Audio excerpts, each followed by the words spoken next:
Hey, what's up, guys? Welcome to another Fish and Grits, the podcast, Falcons post game report or recap. We don't know. We're still working on names for these. Um, as always, don't forget to smash that like button and subscribe button, like Nate Robinson's face. Uh, Um,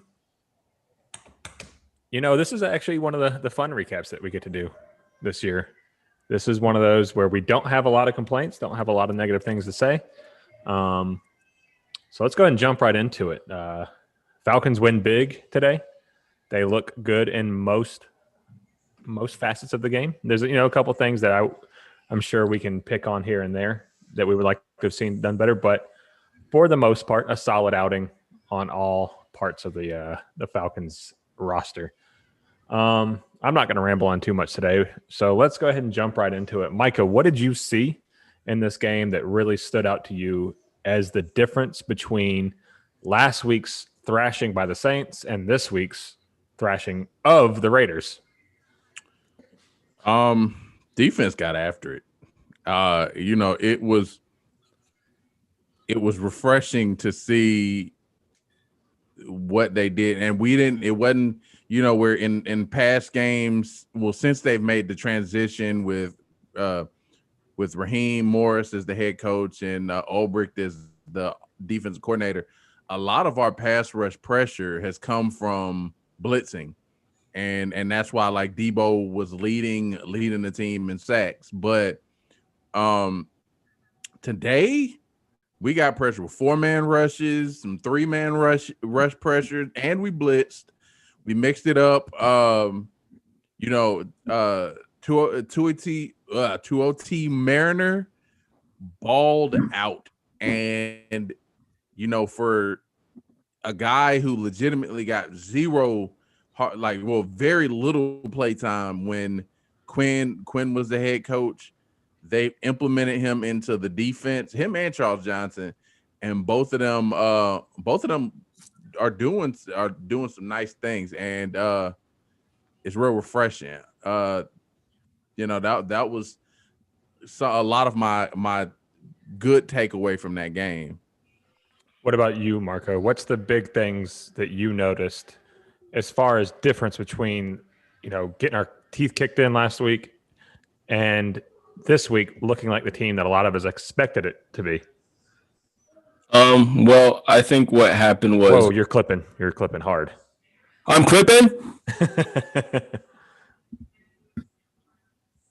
How about now? A little bit better. Turn it down just a tad bit more and then you're good. How about now? Back up and then you're good. How about now? Nope, too loud. How about now? Yeah, much better. All right, well, anyway, is that good volume? Yeah. Okay, well, what I saw, the most revealing thing about this game to me was the fact that the Oakland Raiders just aren't that talented. They don't have a lot of weapons, and then Derek Carr, is not very good at he throws everything sort of long. You know what I mean? He's sort of like, I don't know, he's just not very good. I think this is the Falcons that we expected, just because we're playing a bad team. And I think John Gruden has overachieved with this roster thus far in the season, just like he sort of did last year. They were saying that this was the same scenario that became of them last year, where they came in the game. What was it? 6-3, 6-4. It was essentially the same thing. Yeah, they came in the game 6-4, and then they got their asses kicked, and then they went on to finish 1-5. I do think they'll finish better than 1-5 this season, but yeah, I mean, I didn't. Our defense played exceptional. I will say that they took advantage of everything that they could, and but yeah, I mean, other than that, our team still didn't look. I think we just rode the wave of beating down on a bad team. Or a team, and then not only that, but then they were flying across the country. So to add onto the fact that they're not extremely talented, they were flying across the country to come play us today. I knew that this would be because as much as I've fought you guys this year on saying that Derek Carr is not a bad quarterback, he comes here and looks like that. And I want to say that this was his worst performance of the season by far. And this is not what he's looked like this season because he's actually been, bottom tier. I'm talking about bottom tier. He's not like up by Russ and Mahomes and all that, but he's been in MVP discussion as far as what he's been playing like. I think what we saw was a combination of what Micah said with the defense just really pinning their ears back and saying, you know what, we're going to be aggressive and we're going to get after this team and we're going to try and attack their already hurt offensive line because they came in, they were missing their, starting left guard in Incognito. Hudson was kind of banged up. Their right guard was a little banged up as well. So they had 2 out of the 3 most important spots really banged up. And playing a team like the Falcons, where most of our pass rush comes from the interior, they had to focus on that, which opened up the edges for the players like Foyer to come off the edge. Tuioti Mariner, Fowler got in there a little bit, Harris. So I think you saw them focus on our interior guys. And let me give a shout out to Marlon Davidson on this because his re-entry back into the lineup after coming back from the COVID outage or, being out from COVID, he really made a huge difference because it allowed us to kick him inside and kick Grady out on the edge and then vice versa. So it really gave us some versatility there. And he helped on run defense tremendously. Mm-hmm. So I think, we're really starting to see a lot of our young guys really it click for them on defense. This was a lot of this was like Davidson's like 4th game. And, we're seeing AJ Terrell really get comfortable as a number 1 corner and Michael Walker starting to get more play time. So the young guys are stepping up and really starting to fill roles that they were asked to fill early without a lot of experience. So I think it's a combination of that. And then the Raiders also just playing a generally bad game because they're not a 6-point team. I think they were mentioning in the broadcast. By the way, who was our guys today? Our play-by-plays? Trent Green and the basketball guy. Not Al Michaels. Anyway, yeah, I kept wanting to. I was waiting for him to hear steps back for 3, and I was like, "This is not right. This crossover is really messing me up because that voice is synonymous with basketball to me." And then Trent Green, just kind of his vanilla broadcast style. He's no Tony Romo, but he's not bad either. He's no Jason Witten. Yeah, I was about to say he's also no Jason Witten. So that threw me off. But, I think it was a combination of the Falcons being really pissed off from last week and getting just, they got took out to the woodshed last week by a better team and catching a team on a bad week while also we played a pretty good game on defense for the most part. Kevin Harlan. Harlan? Kevin Harlan. Yeah, from NBA. Okay, yeah. Right, yeah. So that's who did it for us today. And it was strange. I don't like those crossovers. I typically like to keep basketball announcers in the basketball realm and football in the football. But I know every now and then they let them do other things. EJ doesn't bother me in any of them. EJ doesn't ever do football. Oh, I was about to say, has Ernie done football? I think college. I think he might have done college, but not nothing. It's not been. I feel like ever since he's been on TNT, he's been exclusively that show. Yeah.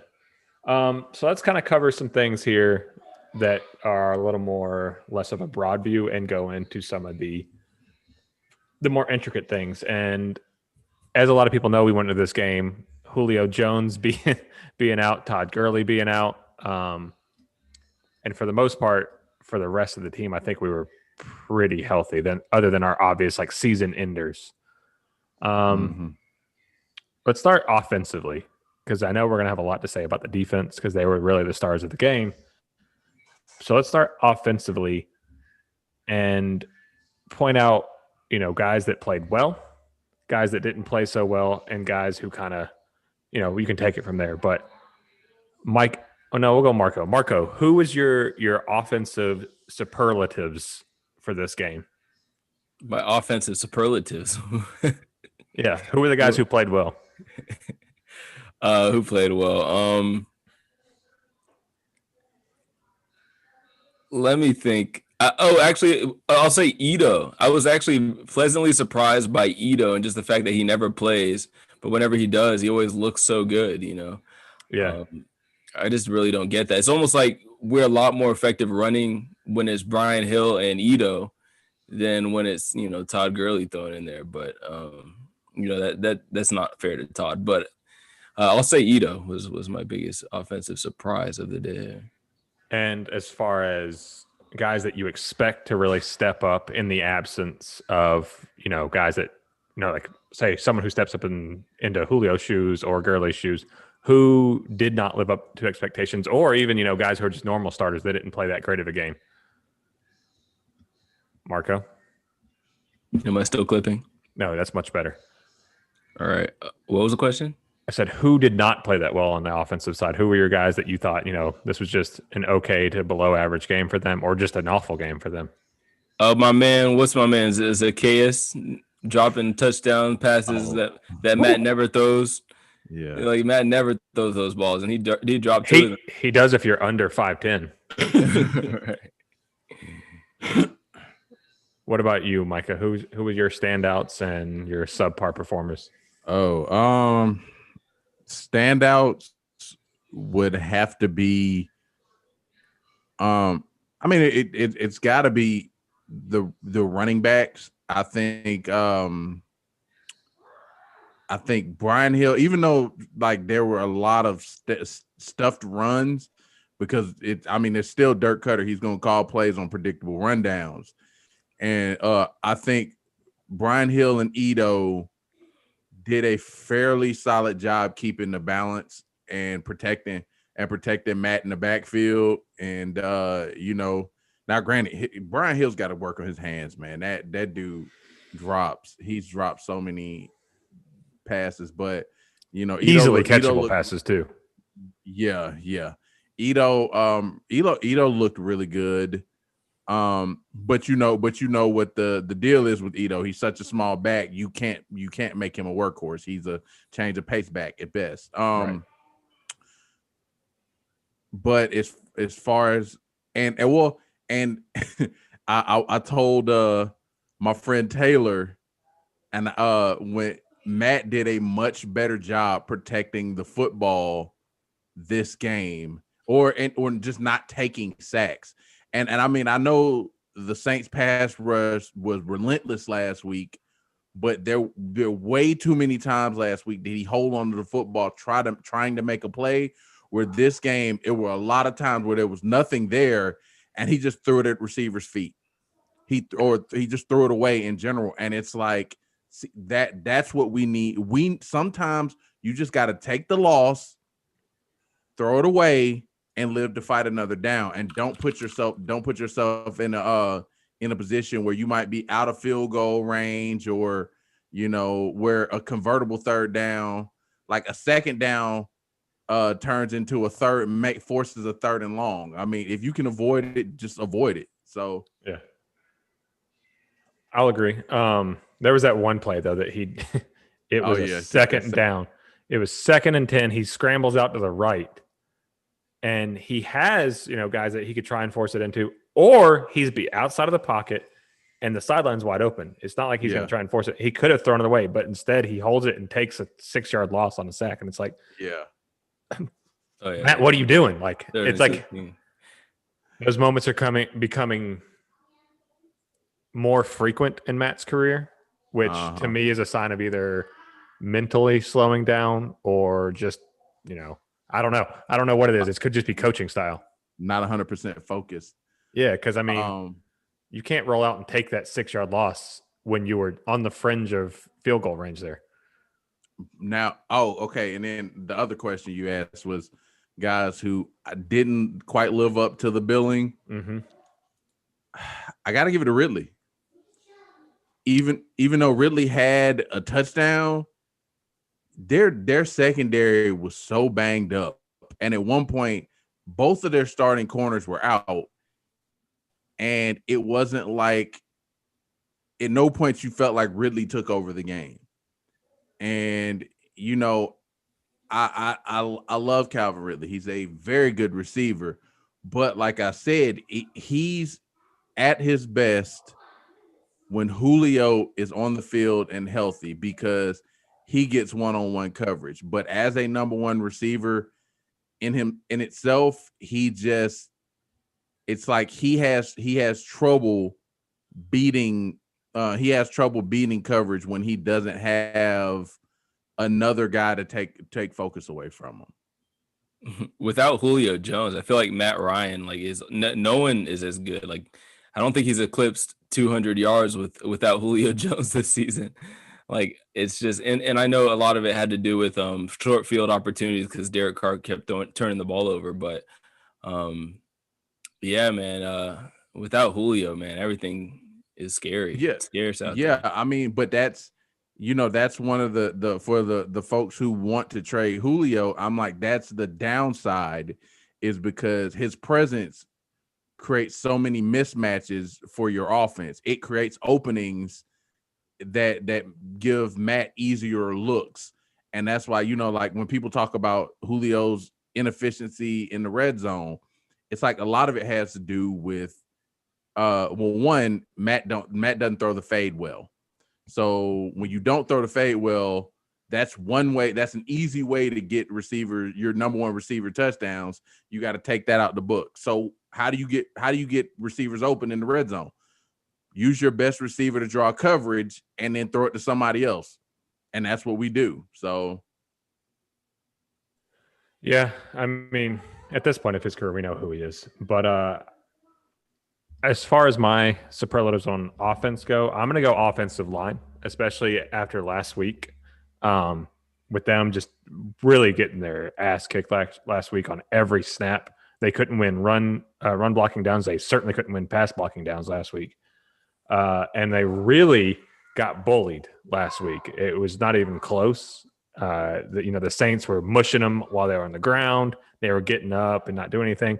Saints defenders were mushing our receivers, our running backs. They weren't protecting them because, Micah, as you know, offensive linemen and defensive linemen are the enforcers when things like that happen.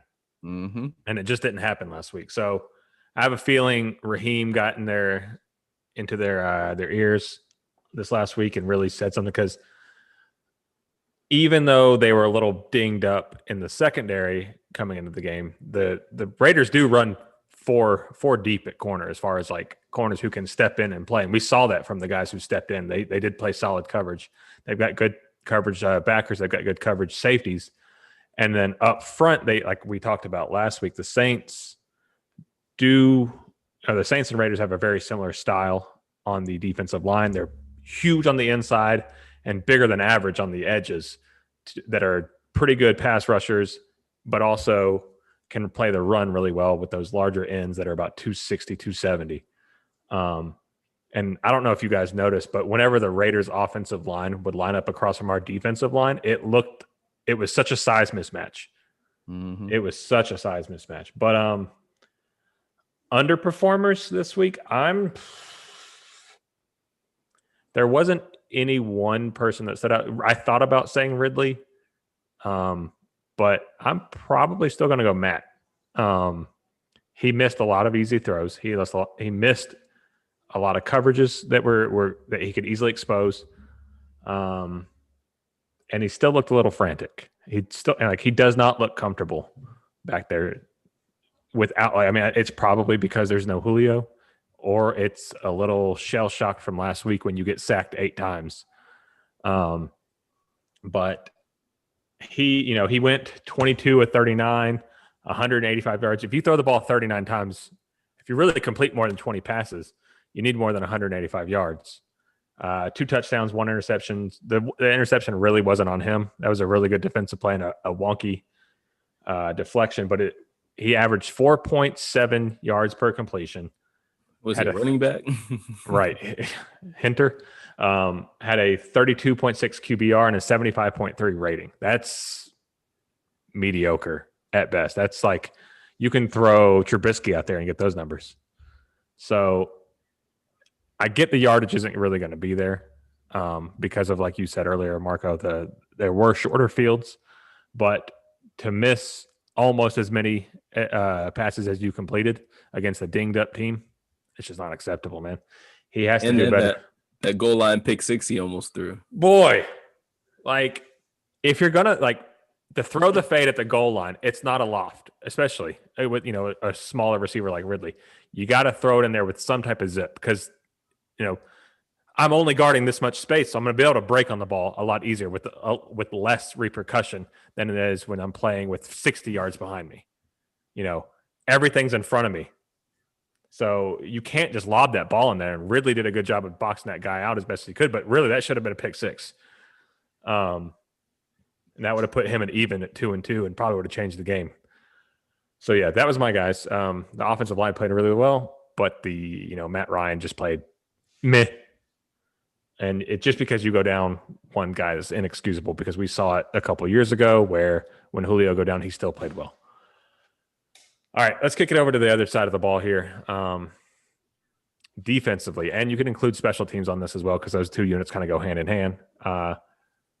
This is what carried us. This was our bread and butter today. The defense were the stars of the game. Who were your big performers on this side of the ball who didn't perform well, so on and so forth? And I'm going to go first. We'll bring it back around. Micah kind of mentioned it early, but Jacob Tuioti Mariner, the way that Ulbrich has been using him this year is extremely impressive. I've seen him go down with hand in the dirt. I've seen him stand up pass rush. I've seen him drop into coverage as a linebacker. I've seen him be a spy. I've seen him run man coverage on tight ends and running backs. And for those of you who don't know who this guy is, he was a defensive lineman coming in out of college, and he runs about 280. He's a big boy. He's not a linebacker out there running around doing this type of stuff. And he plays special teams for us. He's often around the ball on special teams. So I don't understand what Dan Quinn didn't see or didn't like about this guy because we heard his name a lot every preseason. We're like, oh, Jacob, he's going to get some play time. He's doing really well. And then come season time, you never see him. You'd see him maybe a couple snaps a year. But Raheem and Ulbrich have really unleashed this guy's potential and allowed him to spell certain guys and run certain packages with him. So he was my top performer on defense, even though I was this close to giving it to the secondary because they played an outstanding game. Just like last week, guys who caught the ball this week, they went down after they caught the ball. The secondary, they may not always cause incompletions, but they're not allowing runs after the catch. This is a very aggressive and hard-hitting secondary that are sure tacklers. But yeah, Jacob's my guy on defense as far as performing well. Underperformers on defense, it's going to have to go to Dante Fowler. Yet again, the guy disappeared on the stat sheet. He had one, I think, pass deflection. Let me look it up. 0 tackles, 0 sacks, 1 pass deflection, no quarterback hits. You were the guy that we brought in to really spell this, to fix this pass rush. And granted, you don't have anybody across you, so they can chip you, but they're not doing that anymore. People aren't double teaming Dante Fowler. They're just giving him one-on-one and letting him, do what he does and double teaming Grady. Are we cursed when it comes to pass rushers? Like, can we get one, man? I don't think so. We just have been very bad at picking them. I don't get it because the guy, even in Jacksonville, he was getting sacks. I know I get a lot of his sacks last year came from playing next to Aaron Donald, but. Well, I mean, but think about it. In Jacksonville, think about how deep that pass rush was in Jacksonville. They were deep. They were hella deep. You had Calais Campbell, you had Yannick Ngakoue, and he was a spell one. You had Marcel Darius, you had Smoot, you had the Jacksonville defense, and plus you had all those linebackers and 2 lockdown corners behind you. But on the Rams, you had the same thing with, Aaron Donald. They and then you had Wade Phillips, who's real creative in how he got pressure. So, but that's the crazy thing though. Like, we're not like you're seeing Jacob get these calls played for him to blitz. You're getting Fourier get these blitzes called. You're getting Debo, but not Fowler, who was used like that. Used that way in college when he was at Florida. I mean, they moved him all over the field. He was interior pass rusher, exterior linebacker. They use him everywhere. So it's kind of surprising. Either I'll have to watch him more, but I do recall him being moved around in this defense. It's just like the production is not there. I just think it's a lack of. First of all, he hasn't really been on the field consistently. Yeah. So he's sort of. I think his conditioning is a little bit questionable, and then also, I mean, he just has Grady out there. I mean, we've gotten rid of Tech, and I mean, we all the pieces that were supposed to be there, are just supplementary at this point. So it's hard to really judge him when he was in such clutch situations in his last two teams in terms of the attention that he drew. So I think it's a couple factors that are leading to him not producing. I wonder what the odds were preseason for Charles Harris to outperform Tech or Dante Fowler. Micah. Let's go to you, Micah. Who were your stars and slouches on defense? I'm gonna have to say the same thing for you as far as the start. T.O.T. Mariner, however you pronounce his name. T.O.T. Mariner. Dude is, like you mentioned it, every preseason for the past 2 or 3 seasons, he's been one of the guys, when you read the articles, he's one of the guys that they named as being standout. Oh, he stands out. He looks great. So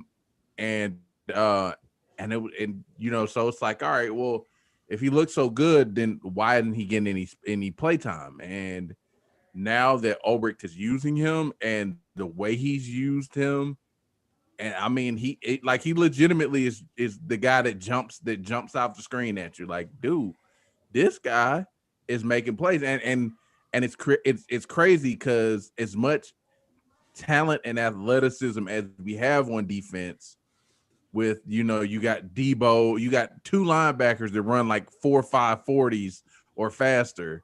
You got the corners and AJ Terrell, who legit 4.3 guys. You have all these athletes on the field, and it's this 280-pound D tackle / D end is the dude that's really starting to shine. It's like the more he plays, the more comfortable he gets, and the more he starts to shine. It's like, wow, where did we even find this guy? And I mean, he's definitely, he had a great game. I mean, he made Derek Carr's day a nightmare. And as far as my the negative player or the one, I mean, Fowler, you can't ignore it anymore. Granted, I mean, hold on, let me give you a lifeline here. Special teams includes Keith Smith, Micah. Yeah, that's another one. God, this guy, how does he still have a roster spot? This dude legitimately has gotten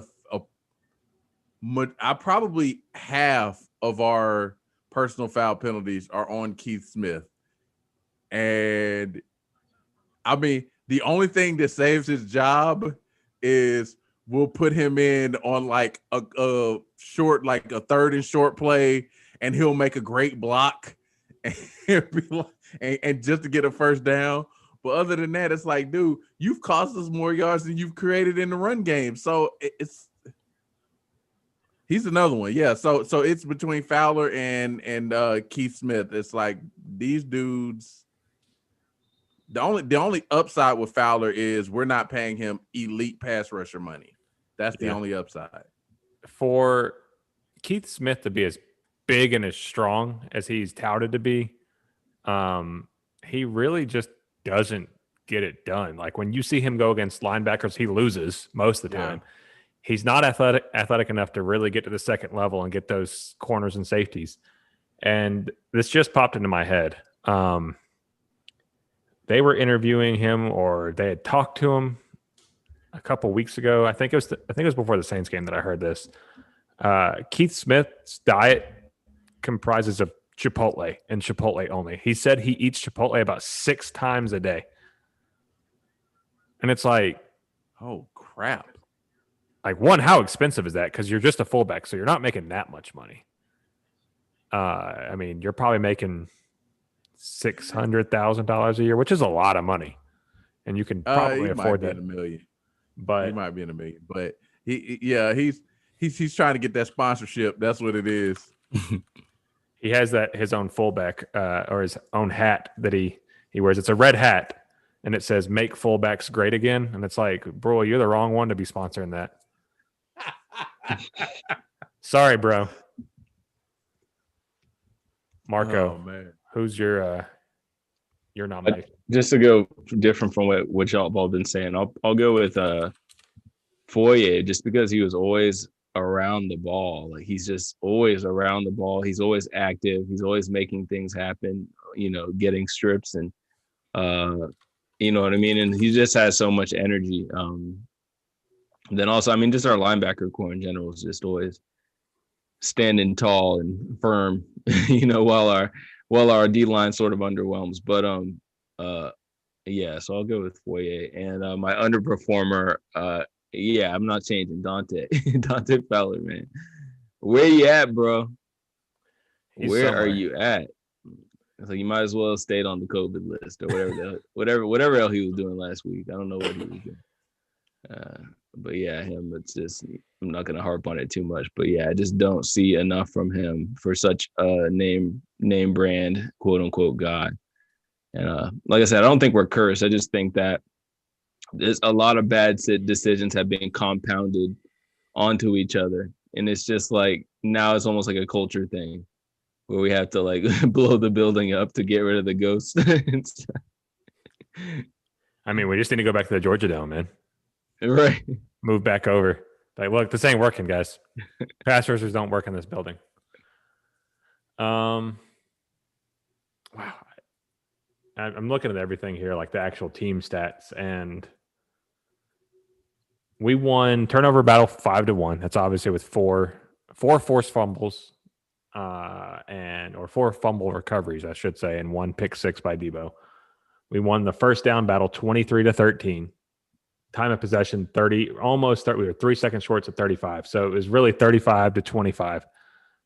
And total yards, is a lot closer than it should be because of our short fields, but 304-243. So we won all phases of the game. And then our standout, this reminds me, guys, and anyone who's listening, Pro Bowl voting is open. Please go vote for Younghoe Koo, who, as Micah was mentioning before we actually started casting, made up for half of our points. 5 field goals, 4 extra points. That's 19 points of the 43 that we scored. He is on pace to have one of the best seasons in Falcons history. So please go and vote for Younghoe Koo. That man deserves it. He's actually leading the NFC right now in votes. So that's good. It's good to see that other people are recognizing that, or just Atlanta's got his back. He's leading the whole NFC in votes. Well, no, and it's kicking. Or the fantasy football fans that just picked him up are like, yes, another 16 points. Boy, I mean, he's been lights out. Like, for those of you who don't know, he was a Georgia Southern kicker, went to the Chargers and really cost them that season. I think he missed 3 games in a row, game-winning field goals, and then missed like some extra points as well, and they cut him. And then he kind of floated around, and then when Bryant went down, we picked him up, gave him a chance, and here he is, the onside kicking specialist and now field goal kicking specialist, Younghoe Koo. Also vote for Foye because he definitely deserves it. Y'all got anything else y'all want to talk about from this game? Anything that you saw, you wanted to see? Floor is open. Marco took his jab at Derek Carr. I don't think Derek Carr is a bad quarterback, but you had a bad game when you get spelled by Nathan Peterman. I was just like, wow. And like, I was talking to my dad, we were watching the game, and he was like, I'm like, wow, they're bringing Peterman in. He was like, who was that guy? I said, he's the same guy who they started, who they benched Tyrod Taylor for twice, only for him to start and throw 5 picks and a half in both games. He was like, and that guy's still in the league? Yeah. But yeah, I mean, I don't think Derek Carr's terrible. I think he's like a B- quarterback, but I think that one thing I always see him do is throw high. Like he always throws high, like above his receivers, like because it's almost like he takes a split second to decide what he wants to do and he just guns it. And then when he does throw good balls, his guys drop. His guys always drop balls. Like Waller always drops balls. Even what's the dude's name? The little slot receiver, Suggs, Aguilar, Renfro, Ruggs. Ruggs was dropping passes that he should have had, and Aguilar's just not that great. Aguilar's played really well from this season, actually. He has, but he's not that great. He's not dropping babies. Yeah, we're out here catching babies, unlike Aguilar. So yeah, I think this was just. I think the Falcons are better than them, and that was clear. But it's just unfortunate that we gapped up the first part of the season so much, so it doesn't really matter. So all this game really mattered for was just sort of showing you that the Raiders probably, were a little hotter than they actually, are in terms of talent. Yeah. Well, there's one thing I will say. Like I did say last week, I was like, they're real inconsistent. But the one person I do want to specifically call out, Darqueze Dennard, because he drew the assignment of Darren Waller, a 6'6" tight end, freak athletic tight end, who's number 2 in the league in reception, number 2 amongst tight ends in receptions and yardage. And he, for the most part, shut him down. And, and granted, and I mean, with Darqueze Dennard was 5'11", 5'10", 5'11". So a receiver that's 6-7 inches or 7-8 inches taller than him, and he was just like, no. So I shout out to Darqueze Dennard. That was a huge free agent signing for us in the offseason. 7 targets, 4 receptions, 23 yards, and a long of 11 for Darren Waller. Yeah. I just want Ulbrich, man. Like, I really do like what they have done, Raheem and Ulbrich, to the defensive side of the ball. I really do. Like, you can, like, even the whole team in general. I mean, Matt Ryan, obviously, he's showing his age, but if Raheem would have been the coach since game 1, this would be a different team, and we'd actually be hopeful. We'd be in the playoff mix. We'd be right in there, and I'm like confident of that. The crazy thing is we're still technically not out of it at 4-7, especially with all the COVID cases just exploding everywhere. They're talking about, it could be like a 12-team playoff on each side. So it could get real crazy, and you could see the Falcons sneak in there somehow, and especially if they keep playing like this. But we have now hit that part of the season that everyone, when they saw the schedule come out, they went, ooh. So next game you've got Taysom. Let's back it on up real quick. The one thing that happened to Darqueze Dennard in that game that I was like, oh my God, when he tried to when he tried to tackle Josh Jacobs, and Josh Jacobs literally sent him flying. That was, Jacobs is a beast of a running back. Just a little, he's built kind of like not Marshawn Lynch. What was the guy for the Jaguars that was this tall? In the chart. MJD, Maurice Jones, Drew. He's built very similar to him. You talking about the dude when they put him in at fullback? That one play? Or no. What play are you talking about when he blew talking up? about the one where Josh Jacobs ran off the right side, or I think it was a run. Yeah. And Darqueze Dennard went to go tackle him, and he lowered his head. It came back because of offensive penalty, because he initiated contact with his helmet, but he literally sent Dennard flying 5 yards. Like he legitimately hit Darqueze Dennard in his chest with the top of his helmet, lifted him off the ground, and knocked him back about 3 or 4 yards. It was just like, good. Here's a clip of it, or a shot of it, Marco. This is what happened to him. This is after attempting to make the tackle. Oh, I think I missed that. Yeah, that was. Were you watching Red Zone? Yeah. Yeah, that's why. Because it got called back. Okay. But yeah, I still stand on what I said last week, that the Saints were a better team. They're gonna have to prove it to me that we can do this next week. But I mean, I'm not like some of these pundits that are saying get rid of all these people. I still like what Raheem Morris and Ulbrich have done. Definitely fire Cutter, get rid of his ass, and address the lines on both sides. That's what those are our weaknesses now, both offensive and defensive line. Oh man. Next week we got Taysom again, and Taysom is not good, man. He is not good. They got extremely lucky today. And granted, they're a good team, but to play Denver, who's not a great team, and then have to play them without a quarterback. It's just like, really. There wasn't a pass completed in that game until like 1 minute left in the first half. Bruh. What was the guy they had throwing the ball most of the game? Hinter. Yeah. A wide receiver. He was like 1 for 9 in the third quarter passing. And it's like, bro, come on now. I like y'all couldn't postpone this game considering the situation. Oh, we won't forfeit. I mean, bro, but like seriously, what kind of what does that do for NFL ratings to play a game where a team literally has no quarterback available? And because one of their quarterbacks caught COVID and the other 3 of their quarterbacks had to sit out because of they don't wear masks. Yeah, because they weren't wearing masks and they were close contact with them. Like, seriously, I mean, like legitimately, that should have been one of those games that you should have at least pushed back.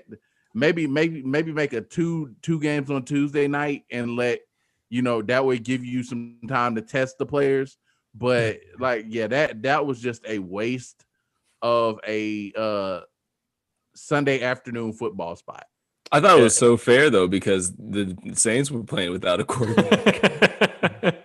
Well, the Saints should have loaned Jameis over to the right. Yeah, exactly. I mean, at least the Saints have Jameis. If Taysom Hill, they still have Jameis, who's technically a quarterback, versus the Broncos, who are legitimately playing receivers and running backs and trying to create offense based.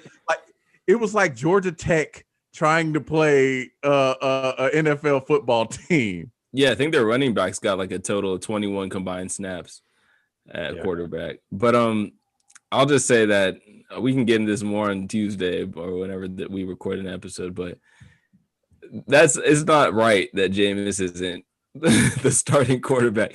And they also flashed a thing across the screen. All quarterbacks under Bruce Arians in their first year, the picks were astronomical. Like every quarterback who was a first year under Bruce Arians was throwing there was 20 picks. There was 19 picks. There was even Tom Brady right now. He has 2 more until he ties his career high. You know what I mean? There's still 5-6 games left. So it's I don't know. Jameis has gotten a terrible rap. And I think this was the kind of game that if Jameis played, he would have ripped him a new ass. Jameis was always good against us. Yeah. Always. So, all right. Unless y'all got anything else to say, let's call this and call it a night. We are Fish and Grits, the podcast. You can find us on all streaming platforms, wherever you do stream those. Don't forget to smash that like and subscribe button. Also turn on your notifications so you can see whenever we go live. I do notice that, we are slowly gaining a footing here on YouTube because we've been doing podcasts a lot longer than we've been doing this. But tell your friends, tell your mama, tell your cousins, come on Aunties, here. Baby mama, baby sister. And those that do watch during the live streams, join in the chats because we will include you. I saw a couple of people watch us this time, but no one really joined in the chats. But we should go one day. We should go live on our Instagram page or something. Yeah, that would work. Are we at 150 followers on the? We'll get there. It's a slow gaining, but all right, guys, let's wrap it up and call it a night. I am Ryan Dollar, gentlemen. I'm Marco. And I'm Micah. We're Fish and Grits, the podcast, and we will see you later. Peace.